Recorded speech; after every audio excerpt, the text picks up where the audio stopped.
அஸ்ஸலாமு அலைக்கும் வரஹ்மத்துல்லாஹி வபரகாத்துஹு. அல்ஹம்துலில்லாஹ் நஹ்மதுஹு வ நஸ்தஈனுஹு வ நஸ்தக்ஃபிருஹு நுஅமினு பிஹி வ நதவக்கலு அலைஹி வ நஊது பில்லாஹி மின் ஷுரூரி அன்ஃபுஸினா வ மின் ஸய்யிஆத்தி அஅமாலினா மை யஹ்தியல்லாஹு ஃபலா முதில்ல லஹு வ மை யுضلل ஃபலா ஹாதிய லஹு வ அஷ்ஹது அன் லா இலாஹா இல்லல்லாஹ் வ அஷ்ஹது அன்ன முஹம்மதன் அப்துஹு வ ரசூலுஹு அம்மா பஅத். கண்ணியத்திற்கும் மதிப்பிற்கும் உரிய அல்லாஹ்வின் அடியார்களே, அல்லாஹ்வின் மாபெரும் அருளால் கருணையினால் புனிதம் நிறைந்த ரமலானுடைய மாதத்தை கடந்துவிட்டு அல்லாஹ் நம் மீது விதியாக்கிய பெருநாளுடைய தினத்தில், ஈதுல் ஃபித்ருடைய தினத்தில் அல்லாஹ்வின் திருப்தியை பெற வேண்டும் என்ற உயர்ந்த நோக்கத்தோடு நாம் எல்லாம் இங்கு ஒன்று கூடி இருக்கிறோம். அல்ஹம்துலில்லாஹ். இந்த நேரத்தில், இந்த திடலில் உங்களுக்கு மத்தியில் ஒரு 3 செய்திகளை நினைவுபடுத்த விரும்புகிறேன். நாம் எல்லாம் இன்றைக்கு மகிழ்ச்சியாக இந்த திடலில் அமர்ந்து கொண்டிருக்கிறோம். தொழுகையை நிறைவு செய்து விட்டோம். அடுத்த இபாதத்தான குத்துபாவிலே அமர்ந்து கொண்டிருக்கிறோம். அல்ஹம்துலில்லாஹ். இனி பிரார்த்தனை இருக்கிறது. இந்த 3ம் ஒரு சேர அமைந்தால்தான் இந்த பெருநாள் பூரணப்படுத்தப்படும். நாமெல்லாம் மகிழ்ச்சியோடு இந்த திடலில் அமர்ந்து கொண்டிருக்கிறோம். இந்த நேரத்தில் நானும் நீங்களும் சிந்தித்து பார்க்க வேண்டிய ஒரு செய்தி இருக்கிறது. இது ஒருவரை கற்பனைக்காக பேசப்படக்கூடிய காரியம் அல்ல. நிதர்சனமாக நீங்களும் நானும் அமர்ந்து இந்த சபையிலேயே, இந்த திடலிலேயே நின்று சுய பரிசோதனை செய்ய வேண்டிய தேவை இருக்கிறது. யாருக்கு பெருநாள்? பெருநாள் என்று எல்லோரும் மகிழ்ச்சியோடு புத்தாடை அணிந்து காலையில் நேரத்தில் எந்திரிச்சு புத்தாடை அணிந்திருப்பவர்களுக்கு எல்லாம் இன்றைக்கு பெருநாளா? அல்லது எதை சமைக்கலாம், அடுத்து நெக்ஸ்ட் பிளான் என்ன, எங்க டூரு, அடுத்து இந்த நேரத்தை, இந்த நாளை நாம் எப்படி கழிக்க இருக்கிறோம் என்ற திட்டமிடுதலை செய்துவிட்டு வீடுகள்ல கறினா கறி, மீனா மீன் எல்லாத்தையும் வாங்கி கொடுத்து விட்டு வைத்து வந்திருப்போம். அதனால் நமக்கு பெருநாளா? புத்தாடை அணிந்த எல்லோருக்கும் பெருநாள் கிடையாது. அதற்கான வசதி வாய்ப்புகளை வீடுகளில் ஏற்படுத்தி செய்து கொடுத்து விட்டு வந்த எல்லோருக்கும் பெருநாள் கிடையாது. அப்ப யாருக்கு பெருநாள்? இந்த நோன்பின் மூலமாக, இந்த ரமலானின் மூலமாக யாருடைய உள்ளங்கள் பக்குவப்பட்டு இருக்கிறதோ, யாருடைய உள்ளங்களில் இறையச்சம் மெருகேறி இருக்கிறதோ, எந்த மக்கள் எல்லாம் தாங்கள் செய்து கொண்டிருந்த தவறுகளை குறைத்து இருக்கிறார்களோ, அதற்கு முயற்சி செய்தார்களோ, அந்த முயற்சியை, அந்த உழைப்பை, அந்த தியாகத்தை ரமலான் மாதத்தில் செய்துவிட்டு நாம் இங்கு அமர்ந்திருப்போம் என்று சொன்னால் நமக்கு பெருநாள். இல்லைன்னா நமக்கு பெருநாள் இல்லை. நமக்கு வழக்கம் போல ஒரு நாள், அவ்வளவுதான். எல்லா மக்களும் புதுத்துணி போடுகிறார்கள், எல்லோரும் புத்தாடை போடுகிறார்கள், எல்லோரும் தொழுகிறாங்க, பள்ளிவாசலுக்கு போ, அதனால நம்மளும் வந்துட்டோம், அவ்வளவுதான். இதில் நமக்கு எந்த பிரத்யேகமான நன்மையும் கிடையாது.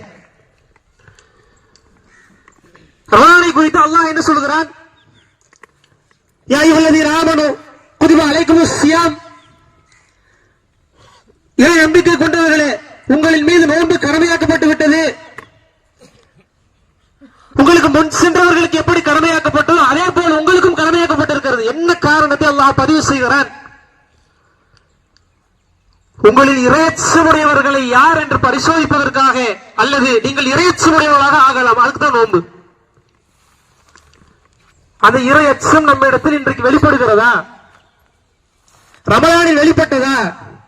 இங்கு பேசுகிற நானாகட்டும் நீங்களாகட்டும் உள்ளத்தை கைவிட்டு என்னை நான் சுய பரிசோதனை செய்ய வேண்டும். இந்த திடலில் நான் அமர்ந்து கொண்டிருக்கிறேன்.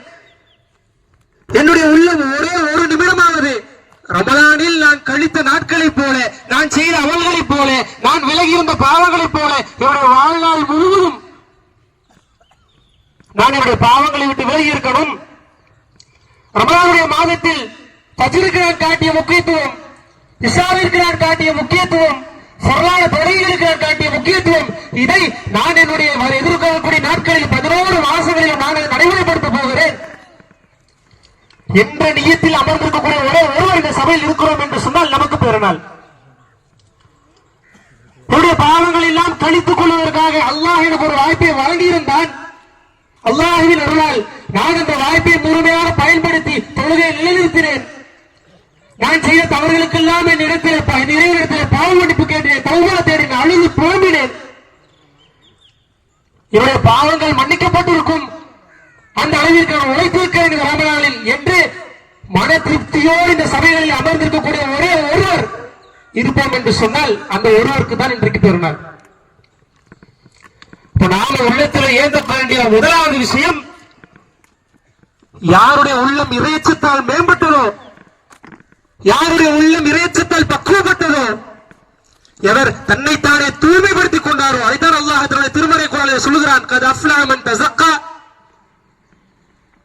தன்னுடைய உள்ளத்தை தன்னைத்தானே தூய்மைப்படுத்திக் கொண்டவன் வெற்றி அடைந்து விட்டான் என்று அல்லாஹ் பிரகடனம் செய்கிறான். தன்னை தூய்மைப்படுத்திக் கொண்டவன் வெற்றி அடைந்து விட்டான் என்கிறான் அல்லாஹ். இந்த ரமலான் நம்மை தூய்மைப்படுத்தியதா? நம்முடைய பாவங்களை கழித்ததா? இதற்கான எந்த முயற்சியும் எடுக்காமல் இந்த சபைகளில் நாம் அமர்ந்திருப்போம் என்று சொன்னால் இது நமக்கு சாதாரண நாள் தான். வழக்கம் போல போவோம், வழக்கம் போல சாப்பிடுவோம், வழக்கம் போல தூங்குவோம், அல்லது வழக்கம் போல ஊர் சுற்றுவதற்கு கிளம்பி விடுவோம். ரமலான் நம்மை பக்குவப்படுத்தியதா என்பதை இந்த திடலிலே அமர்ந்து நாம் ஒவ்வொருவரும் சிந்தித்து பார்க்க கடமைப்பட்டிருக்கிறோம். கண்ணியத்திற்குரியவர்களே, உண்மையான பெருநாள் யாருக்கு தெரியுமா? தவறு செய்து கொண்டிருப்பார். ரமலானில் இருந்து தவறை யாரெல்லாம் விட்டார்களோ அவர்களுக்கு தான் இன்றைக்கு பெருநாள். தொழுகையில் அலட்சியமாக இருந்திருப்பார், தொழுகையில் எவ்வளெல்லாம் கவனம் செலுத்த விரும்புகிறாரோ, ரமலானில் செலுத்தினாரோ, அதை தொடர்கிறாரோ அவருக்கு தான் இன்றைக்கு பெருநாள். யாரெல்லாம் அல்லாஹ்விடத்தில் தௌபா செய்து பாவ மன்னிப்பை கேட்கிறார்களோ அவர்களுக்கு தான் இன்றைக்கு பெருநாளை தவிர இந்த சபைகளில் அமர்ந்திருக்கிற அத்தனை பேருக்கும் பெருநாள் கிடையாது என்பதை முதலில் நாம் உள்ளத்தில் ஆழமாக பதிவு செய்து கொள்ள வேண்டும். எனவே இந்த பெருநாள் என்பது புதிய உடைகளுக்கான பெருநாள் அல்ல, இது புது உள்ளத்திற்கான பெருநாள்.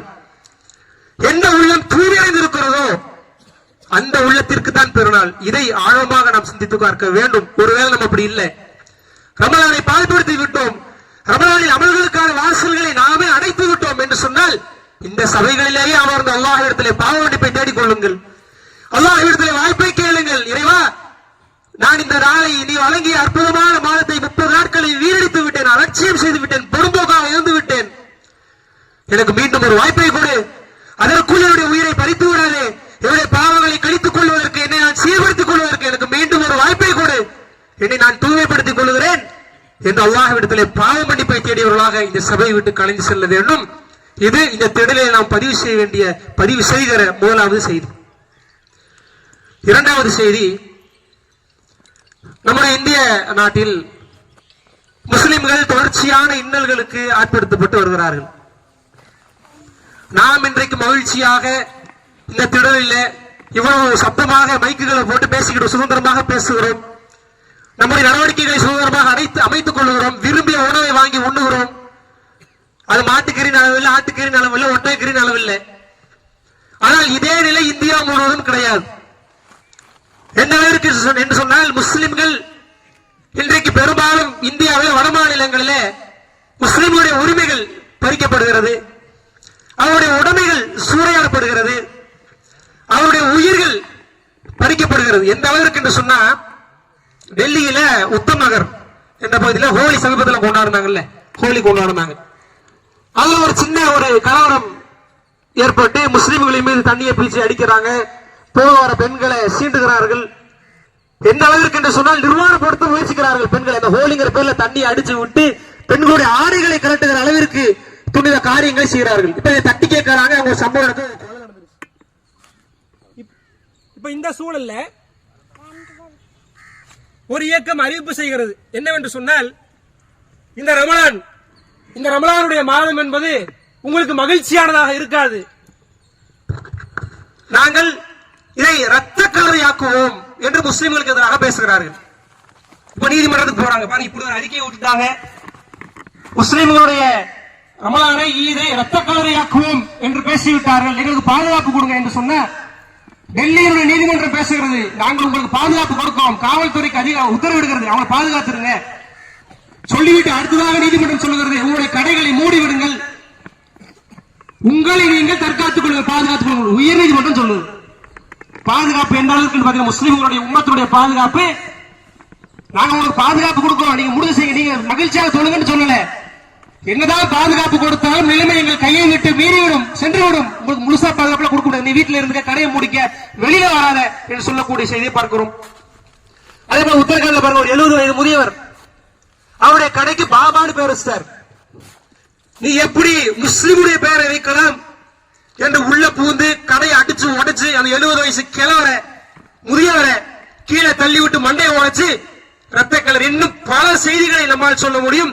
இதைவிட பயங்கரமான இன்னல்களை, துன்பங்களை, சிரமங்களை ஒரு மகிழ்ச்சியான நாளில் கூட தங்களுடைய மகிழ்ச்சியை வெளிப்படுத்த முடியாதவர்களாக இன்றைக்கு வடமாநிலத்தில் முஸ்லிம்கள் திண்டாடி கொண்டிருக்கிறார்கள். இப்ப நாம நினைக்கிறோம் மகிழ்ச்சியாக இருக்கிறோம், அல்ஹம்துலில்லாஹ் மகிழ்ச்சியோடு தான் இருக்கிறோம், அதுல மாற்றுக்கிறது இல்லை. ஆனால் இதைவிட மோசமான ஒரு நிலை தமிழ்நாட்டில் இருந்தது. இதைவிட நான் உங்களுக்கு பட்டியலிட்ட நிலைமையை விடவும் மோசமான இழிநிலை தமிழ்நாட்டில், குறிப்பாக இந்த கோயம்புத்தூரில் முஸ்லிம்களுக்கு இருந்தது. 1998 கோவை கலவரம், அது தெரியாத மக்கள் இங்க யாரும் இருக்க மாட்டோம், அப்படித்தான் எல்லாருக்கும் தெரியும். அதனால் நடைபெற்ற விளைவுகள் என்ன, சங்கடங்கள் என்ன, சிரமங்கள் என்ன எல்லாம் நமக்கு தெரியும். முஸ்லிம் என்ற பெயர் தாங்கிகள் சிலர் முட்டாள்தனமாக செய்த வேலை 50 ஆண்டு கால முஸ்லிம்களுடைய வரலாறுகளை பின்னோக்கி தள்ளியது. முஸ்லிம்கள் பொருட்களை இழந்தார்கள், வணிகத்தை இழந்தார்கள், உரிமைகள் பறிக்கப்பட்டது. எந்த அளவிற்கு என்று சொன்னால் தன்னை ஒரு முஸ்லிம் என்று அடையாளப்படுத்திக் கொள்வதற்கு அஞ்சியவராக ஒவ்வொரு முஸ்லிமும் நடந்தான். அந்த சம்பவங்களிலே பாதிக்கப்பட்டவர்களிடத்தில் பேசுகிறவர் அவர் சொல்ல வார்த்தை என்ன தெரியுமா? ரயிலிலே பேசிக்கொண்டு வந்திருக்கிறோம், சம்பவம் நடந்துருச்சு, நான் ஒரு முஸ்லிம் என்று சொன்னால் அந்த இடத்திலேயே என்னை கண்டம் துண்டமாக வெட்டி இருப்பார்கள். வீடு கொடுக்க மாட்டேன்ட்டாங்க, முஸ்லிம்களுக்கு வீடு இல்ல, உயர் கல்விகளுக்கு செல்ல முடியல, பொருளாதாரத்தில் மிகப்பெரிய அடி. இன்றைக்கு அதோட பாதிப்பு இன்றைக்கு வரைக்கும் முஸ்லிம் படித்த பட்டதாரி இளைஞர்களுக்கு ஒரு நல்ல தொழிற்சாலையில, பிரைவேட் நிறுவனத்தில் கோயம்புத்தூர் வேலை கிடைக்கிறது இல்லை. என்ன தகுதி இருந்தாலும் அவன் புறக்கணிக்கப்படுகிறான். வீடு கிடைக்கல, இருந்த வீட்டை காலி செய்ய சொல்லுகிறார்கள், தொழில்கள் முடக்கப்பட்டது. முஸ்லிம்கள் எந்த அளவிற்கு சூழ்நிலை மாறி இருந்தது என்று சொன்னால், காவல்துறை நினைத்தவர்களை நினைத்த இடத்தில் கைது செய்தது. தாடி வச்சு வெளியே போல புடிச்சு கொண்டு உள்ள போட்டுருவாங்க. அப்படி உள்ளே சென்று இன்றைக்கு வரைக்கும் வெளியே வர முடியாமல் ஏறத்தாழ 30 ஆண்டு காலமாக சிறைக்குள்ளேயே தன்னுடைய வாழ்நாளை கழித்த அப்பாவி முஸ்லிம்கள் இளைஞர்கள் ஏராளம். ஸ்டேஷன்ல போய் கேட்க முடியாது. அங்க கிடைச்ச மரியாதை என்ன தெரியுமா? என்னுடைய மகன் விருந்தாளியாக வந்தவன், என்னுடைய மகன் உறமுறைக்கு வந்தான், அவனுக்கும் இந்த சம்பவத்திற்கும் எந்த பாதிப்பும் கிடையாது, சம்மதமும் கிடையாது என்று காவல் நிலையத்திற்குள் பெற்றோர்களோ ஆண்களோ போனால் துளுக்கு போய் உனக்கு என்ன ஓரமா உட்கார் சொன்னார்களா இல்லையா? வாய்ப்பு இருந்தால் அந்த சம்பவங்களை அனுபவித்த மக்கள் இந்த சபையிலும் இருப்பதற்கான வாய்ப்புகள் இருக்கிறது. துளுக்கு போய் உனக்கு என்ன வேலை, ஓரமா உட்கார், இல்ல உள்ளே முடிச்சு உள்ள போட சொன்னார்களா இல்லையா?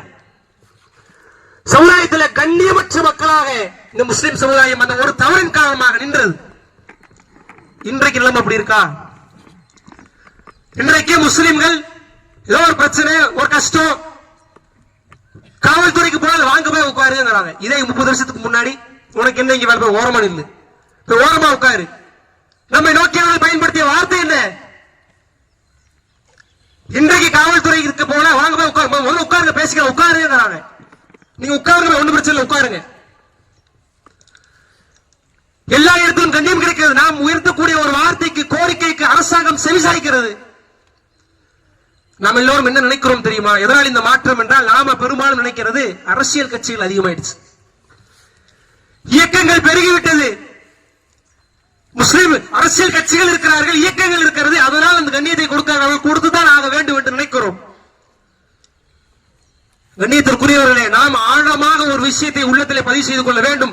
அல்லாஹ் இன்றைக்கு நமக்கு கொடுத்திருக்கக்கூடிய கண்ணியம், வெறுமனே 25 ஆண்டுகளில் அந்த கண்ணியத்தை நாம் மீட்டெடுத்திருக்கிறோம். அதுக்கு காரணம் அரசியல் கட்சிகள் கிடையாது, இஸ்லாமிய இயக்கங்கள் கிடையாது, இஸ்லாமிய போராளிகள் கிடையாது. காரணம் என்ன தெரியுமா? அல்லாஹ்வின் மார்க்கத்தை கையில் எடுத்தோம். அல்லாஹ்வுடைய மார்க்கமான இஸ்லாத்தை அந்த மக்களுக்கு எடுத்து சொன்னோம். யோசிச்சாங்க, நம்ம அடிச்சா திருப்பி அடிக்கிறாங்க, நம்ம பேசுற ஒண்ணு பேசுற ரெண்டுங்கிறாங்க, ஒருவரை அடித்தால் 20 அடிக்கிறார்கள், கொள்ளுகிறார்கள். அப்ப என்ன செய்யறது? இப்ப மார்க்கத்திற்கு முன்னாக நடக்கிறோம். அல்லாஹ் சிரமத்தை கொடுக்கிறான், அல்லாஹ்வின் மார்க்கத்தை கையில் எடுப்போம் என்று இஸ்லாமிய பிரச்சாரத்தை கையில் எடுத்தோம். இஸ்லாத்தை பற்றி தவறான புரிதலோடு இந்த மக்களுக்கு இதுதான் இஸ்லாம் என்று சொன்ன மக்கள் நாம், சொன்ன கூட்டம் நாம். எப்படியெல்லாம் இஸ்லாத்தை கொண்டு போய் சேர்த்தோம்? துண்டு பிரசங்கங்களின் வழியாக, திருமுறை கூட்டங்களின் வழியாக, பெண்கள் பயானுடைய வழியாக, இஸ்லாம் ஒரு இனிய மார்க்கம் என்ற நிகழ்ச்சியை நடத்தினோம். தமிழ்நாடு முழுவதும் பட்டி தொட்டி எங்கும் இஸ்லாம் ஒரு இனிய மார்க்கம் என்ற நிகழ்ச்சியை நடத்தினோம். தொப்புள் கொடி உறவுகளை அந்த சபைகளிலே கூட்டி அமர வைத்தோம். என்ன கேள்வி நீங்க கேளு, வெளியில போய் பிரச்சனை போடாத, சத்தம் போடாத, அவதூறுகளை பரப்பாத. இஸ்லாத்தை குறித்து முஸ்லீம்களை குறித்து உனக்கு என்ன பிரச்சனை, என்ன கேள்வி கொடுங்க, இங்க கேள்வியா கேள்வி நாங்கள் பதில் கொடுக்கிறோம். அந்த கேள்விகள் எல்லாம் எப்படிப்பட்ட கேள்விகள் தெரியுமா? உங்க முகமது நபி எய்ட்ஸ் தானே செத்தாரு கேட்டார்கள் தொப்புள் கொடி உறவுகள். அப்படி ஒரு சபையை ஏற்படுத்தி அந்த மக்களை அமர வைத்த பொழுது உங்க முகமது நபி எய்ட்ஸ் தானே திருமணம் நிறைய பண்ணல, எய்ட்ஸ் தானே இறந்தாரு, விளக்கம் சொல்லுங்க என்று கேட்டார்கள். இந்தியா முழுவதும் குண்டு வைப்பவர்கள் முஸ்லிம்கள் தானே, நீங்கள் எல்லாம் தீவிரவாதிகள் தானே என்று நேரடியாக அந்த சபைகளில் என்று நம்மை பார்த்து கைதட்டி கேட்டார்கள் தொப்புள் கொடி உறவுகள். கோபப்படல, அவர்களின் மீது பழி சொல்லல, அவதூறுகளை சொல்லல, அவர்களின் மீது கோபப்படல, வன்முறையை காட்டல. அழகாக அந்த மக்களுக்கு இஸ்லாத்தை நாம் எடுத்துச் சொல்றோம். இன்றைக்கு எந்த வரலாற்று முஸ்லீம்கள் எந்த அழைப்பு பணியை கைவிட்டார்களோ 30 ஆண்டுகளுக்கு முன்பாக அந்த அழைப்பு பணியை அல்லாஹ்வின் அருளால் நாம் கையில் எடுத்தோம். அல்லாஹ் நம்ம இன்றைக்கு பாதுகாத்துக் கொண்டு இருக்கிறான். அல்லாஹ் திருமறை குர்ஆனிலே தெளிவாக தெளிவுபடுத்துகிறான். 41வது அத்தியாயம் 34வது வசனம். வெற்றியாளர்களை பற்றி அல்லாஹ் பேசுகிறான். நன்மையும் தீமையும் சமமாகாது, நல்லதை கொண்டு தீமையை தடுப்பீராக. நீங்கள் உபதேசம் செய்தால், நீங்கள் என்னுடைய மார்க்கத்தை அந்த மக்களுக்கு எடுத்துச் சொன்னால், உங்களுடைய உற்ற எதிரியையும் நான் உற்ற நண்பனாக மாற்றுவேன் என்று அல்லாஹ் தன்னுடைய திருமறை குர்ஆனிலே வாக்குறுதி அளிக்கிறானே, அந்த வாக்குறுதியை ஏந்தியவர்களாக தொப்புள் கொடி உறவுகளுக்கு அழைப்பு பணி செய்தோம், மார்க்கத்தை எத்தி வைத்தோம். எந்த வாய்ப்புகள் எல்லாம் கிடைக்குமோ அந்த வாய்ப்புகள் எல்லாம் இஸ்லாத்தை இந்த மக்களுக்கு மத்தியில் கொண்டு போய் சேர்த்தோம். அல்லாஹ்வின் பணியை கையில் எடுத்ததால் அல்லாஹ் நம்மை பாதுகாத்துக் கொண்டிருக்கிறானே தவிர இயக்கங்களால் அல்ல, அரசியல் கட்சிகளால் அல்ல. இந்த அளவிற்கு மார்க்கத்தை வளர்த்துவதற்காக, பிரச்சனைகளில் இருந்து தீர்த்துக் கொள்வதற்காக, நம்மை நாம் பாதுகாத்துக் கொள்வதற்காக நாம் எடுத்த ஆயுதம் அழைப்பு பணி. அதை மேட்டுப்பாளையம் செஞ்சுச்சா இல்லையா? நான் சிறுவராக இருக்கிற பொழுதிலிருந்து இந்த மேட்டுப்பாளையத்தை பார்த்துக் கொண்டிருக்கிறேன். 10 ஆண்டுகளுக்கு முன்பாக இந்த மேட்டுப்பாளையத்தில் அழைப்பு பணியினுடைய வீரியமும் தாக்கமும் எந்த அளவிற்கு இருந்தது? மேட்டுப்பாளையத்துக்கு உள்ள வந்ததாலே 10 பிளக்ஸ பார்க்க முடியும், மார்க்கத்தினுடைய விழிப்புணர்வு பேனர்கள் 10 பார்க்க முடியும்.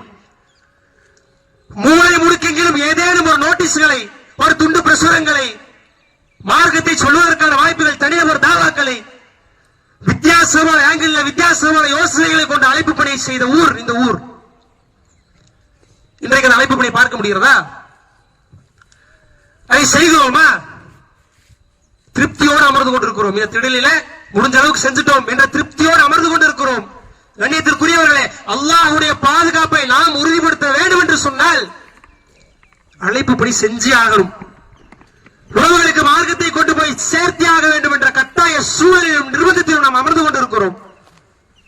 இப்ப நேரடியாக படிப்பை நமக்கு தெரியுது. அதனால் பாதிக்கப்பட்ட ஊர் நாம் எதை செய்தோம், எதிலிருந்து அல்லாஹ் நம்மை பாதுகாத்தான் என்ற படிப்பினை நேரடியாக அனுபவித்தும் கூட மார்க்கத்தை சொல்வதில் தயக்கம் காட்டுகிறோம். வீரியமாக இஸ்லாத்தை பிரச்சாரம் செய்த மக்கள் இன்றைக்கு பின்வாங்கி நின்று கொண்டிருக்கிறோம். காரணம் என்ன? தனிப்பட்ட நபர்களின் மீது இருக்கக்கூடிய விருப்பு வெறுப்புகளால் மார்க்கத்தை சொல்லுவதிலிருந்து நாம் விலகி இருக்கிறோமே, புறந்தள்ளி இருக்கிறோமே. அல்லாஹ் இதை பார்க்கிறானா? அல்லாஹ் இந்த அமலைத்தான் நம்ம இடத்துல எதிர்பார்க்கிறானா? இன்னும் அல்லாஹ் ரப்பல் ஆலமீன் தன்னுடைய திருமறை குர்ஆனிலே வாக்குறுதி அளிக்கிறான். எந்த அளவிற்கு என்று சொன்னால் 11வது அத்தியாயம் 117வது வசனத்தை அல்லாஹ் குறிப்பிடுகிறான். அல்லாஹ்வுடைய உதவி யாருக்கு இருக்கிறது என்பதை அல்லாஹ் பிரகடனப்படுத்துறான். பாருங்க, எந்த சமுதாயம் இந்த பூமியில் அல்லாஹ்வின் மார்க்கத்தை எத்தி வைத்துக் கொண்டிருக்கிறதோ, இந்த பூமியில் ஒரே ஒரு சமுதாயம், அதில் ஒரே ஒரு நபர் இந்த மார்க்கத்தை சொல்லிக் கொண்டிருக்கக்கூடிய காலம் எல்லாம் இந்த சமுதாயத்தை அல்லாஹ் அழிக்க மாட்டான் என்று அல்லாஹ் வாக்குறுதியை கொடுக்கிறான். அல்லாஹ்வுடைய பாதுகாப்பு எதிரிங்க இருக்கு, தாவாவில் இருக்கு, அழைப்பு பணிகள் இருக்கு. அதில் இன்றைக்கு தோய்வடையில் அமர்ந்து கொண்டிருக்கிறோமே, எனக்கு என்ன என்று பொறும்போக்காக இருக்கிறோமே, வீரியமாக நோட்டீஸ்களை பிரச்சாரம் செய்த, நோட்டீஸ்களை விநியோகம் செய்த காலம் போய் அடித்து கொடுத்த நோட்டீஸ்களை விநியோகம் செய்வதற்கு மக்கள் இல்லாமல் இன்றைக்கு ஏகத்துவம் ஸ்தம்பித்து நின்று கொண்டிருக்கிறது. நாம நமக்கு பொறுப்பு இல்லையா? இங்க அமர்ந்து கொண்டிருக்கக்கூடிய ஒவ்வொருவருக்கும் அதனுடைய பொறுப்பு இல்லையா? நமக்கு கடமை இல்லையா? இந்த மார்க்கத்தை அந்த மக்களுக்கு எடுத்து வைக்க வேண்டிய தேவை நமக்கு இல்லையா? இப்ப நாம முதல்ல விளக்கணும். இந்த திடலில் முதலாவது விஷயம், பெருநாள் நமக்கு பயனுற்றதாக இருக்க நமக்கு தான் பெருநாள் என்பதை சிந்திக்க வேண்டும். இரண்டாவது, அல்லாஹ்வுடைய பாதுகாப்பை பெற வேண்டும் என்று சொன்னால் கட்டாயம் தாவாவை செய்தியாக வேண்டும் என்ற நிர்பந்தத்தில் இருக்கிறோம்.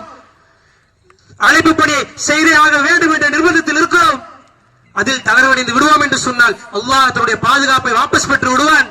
அல்லாஹ்வுடைய பாதுகாப்பு இல்லாமல் கோடி கோடியான செல்வம் இருந்தும் அதிகாரம் இருந்தும் வசதி வாய்ப்புகள் இருந்தும் அவை அனைத்தும் உலகத்தில் அற்பமானவைதான். அதெல்லாம் புரிஞ்சுக்குங்க. கண்ணியத்திற்குரியவர்களே, அல்லாஹ்வின் மார்க்கத்தை எத்தி வைக்க வேண்டிய பொறுப்பும் கடமையும் நம்ம ஒவ்வொருவருக்கும் இருக்கிறது. அதில் தான் அல்லாஹ்வின் பாதுகாப்பு இருக்கிறது என்பதை உணர்ந்தவர்களாக இந்த சபையை விட்டு நாம் கலைந்து செல்வோம். மூன்றாவது அம்சம் பிரார்த்தனை. நபிகள் நாயகம் ஸல்லல்லாஹு அலைஹி வஸல்லம் சொன்னார்கள், இந்த மூன்றும் தொழுகை, குத்பா, பிரார்த்தனை, இந்த மூன்றும் ஒரு சேர அமைந்தால் தான் அவருடைய பெருநாள் என்பது பரிபூர்ணப்படுத்தப்படும், நன்மை முழுமையாக இருக்க முடியும். அப்ப நாம இங்க பிரார்த்தனை செய்ய வேண்டிய அவசியம் இருக்கிறது. நம்முடைய சகோதரர்களுக்காக பிரார்த்தனை செய்யுங்க. கண்டிப்பா நமக்காக பிரார்த்தனை செய்யத்தான் போறோம். மாட்டு கருத்து எனக்காக, என்னுடைய குடும்பத்திற்காக, என்னுடைய மனைவி மக்களுக்காக, என்னுடைய செல்வத்திற்காக, என்னுடைய செழிப்பிற்காக அல்லாஹ்விடத்தில் நாம் பிரார்த்தனை செய்யத்தான் போகிறோம். அந்த நேரத்தில் நம்முடைய சகோதரர்களையும் உங்களுடைய பிரார்த்தனைகளை இணைத்துக் கொள்ளுங்கள். அவர் நம்மால் பாதிக்கப்பட்டிருக்கலாம் அல்லது நாம் அவரால் பாதிக்கப்பட்டிருக்கலாம். அல்லாஹ் ரப்பல் ஆலமீன் மன்னிப்பை பற்றி தன்னுடைய திருமறை குர்ஆனிலே பேசுகிறான். 24வது அத்தியாயம் 22வது வசனத்திலே, மனிதர்களே, நீங்கள் மக்களை மன்னித்து விடுங்கள், மறந்து விடுங்கள். அல்லாஹ்வுடைய மன்னிப்பை நீங்கள் விரும்பவில்லையா என்று அல்லாஹ் கேட்கிறான். நீ மனிதர்களை மன்னித்து விடு, அவருடைய குற்றங்களை மன்னித்து விடுங்கள், அவருடைய தவறுகளை மன்னித்து அலட்சியம் செய்து விடுங்கள், என்னவா செஞ்சுட்டு போகட்டும், அவனை மன்னித்து விடு. அல்லாஹ் கேட்கக்கூடிய ஒரே ஒரு கேள்வி, நான் உன்னை மன்னிக்க வேண்டும் என்று நீ விரும்பலையா? உன்னுடைய நண்பனை அவன் செய்த தவறுகளை நீ மன்னித்தால் நான் உன்னை மன்னிக்கிறேன் என்று அல்லாஹ் வாக்குறுதி கொடுக்கிறானே. அல்லாஹ்வுடைய வாக்குறுதி நமக்கு கிடைக்க வேண்டும் என்று சொன்னால் நம்முடைய சகோதரர்களை மன்னித்து விடுங்கள். அவர்கள் எவ்வளவு பெரிய தவறுகளை செய்திருந்தாலும், எவ்வளவு இன்னல்களை உங்களுக்கு கொடுத்திருந்தாலும், அவருடைய தவறுகளையும் அவருடைய பாவங்களையும் அவர்களால் உங்களுக்கு ஏற்பட்ட பாதிப்புகளையும் மறந்து அதை அலட்சியம் செய்து அவர்களை மன்னித்து விட்டால் அல்லாஹ் நம்மை மன்னிக்கிறான். இதை உள்ளத்தில் ஆழமாக பதிவு செய்து கொள்ள வேண்டும். நம்முடைய சகோதரர்களுக்காக பிரார்த்தனை செய்யுங்கள், அவருடைய செல்வத்திற்காக பிரார்த்தனை செய்யுங்கள், அவருடைய வாழ்வாதாரத்திற்காக பிரார்த்தனை செய்யுங்கள். நாம் நம்முடைய சகோதரர்களுக்காக பிரார்த்தனை செய்கிற பொழுது மலக்குமார்கள் நமக்கு அருகிலே அமர்ந்து கொண்டு, இறைவா இவருக்கும் அதையே கொடு என்று பிரார்த்திக்கிறார்கள் என்று நபிகள் நாயகம் ஸல்லல்லாஹு அலைஹி வஸல்லம் சொன்ன செய்தி பார்க்கிறோம். நம்முடைய உம்மத்துகளுக்காக இன்றைக்கு நாம் எல்லாம் மகிழ்ச்சியாக அமர்ந்து கொண்டிருக்கிறோம். இதே மகிழ்ச்சி பல நாடுகளிலே, வளைகுடா நாடுகளிலே கிடையாது. இன்றைக்கு பாலஸ்தீனத்திலே நேற்றைய தினம் பெருநாளை கொண்டாடி இருக்கிறார்கள்.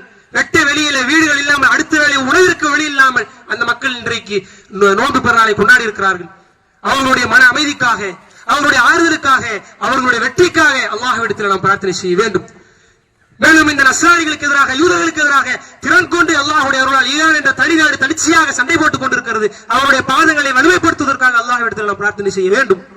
எனவே உங்களுடைய பிரார்த்தனைகளை உங்களோடு அடக்கிக் கொள்ளாமல் சமுதாயத்திற்காக, ஒட்டுமொத்த உலகத்திற்காகவும் நீங்கள் பிரார்த்தனை செய்யுங்கள். அப்படி செய்கிற பொழுது மலக்குமார்கள் நம்முடைய நன்மைகளுக்காக பிரார்த்தனை செய்வார்கள். எனவே இந்த சபையை வீணடித்து விடாமல், அவசரமாக கிளம்பி விடாமல், அழுது பிளம்பி அல்லாஹ்விடத்தில் நம்முடைய பாவங்களை கழித்துக் கொள்வதற்காகவும், நம்முடைய நேர்வழிக்காகவும், உறுதியான நம்முடைய இறைச்சத்திற்காகவும், நம்முடைய செல்வத்திற்காகவும், நம்முடைய மனைவி மக்கள், நம்முடைய குடும்பத்துடைய நேர்வழிக்காகவும், சமுதாய ஒற்றுமைக்காகவும், ஒட்டுமொத்த உம்மத்தினுடைய வெற்றிக்காகவும் அல்லாஹ்விடத்தில் இறைந்தி அழுது இந்த இடத்திலே பாவ மன்னிப்பை தேடுவோமாக, அல்லாஹ்விடத்திலே பிரார்த்தனை செய்வோமாக. அல்லாஹ் ரப்பல் ஆலமீன் நம்முடைய பிரார்த்தனைகளை ஏற்றுக்கொண்டு ஜன்னத்துல் ஃபிர்தௌஸ் என்ற உயர்ந்த சொர்க்கத்தை நமக்கு வழங்கி அருள் புரிவானாக. வாஹிர் தவானா அல்ஹம்துலில்லாஹி ரப்பில் ஆலமீன். அஸ்ஸலாமு அலைக்கும் வரஹ்மத்துல்லாஹி வபரகாத்துஹு. அல்லாஹ் அக்பர்.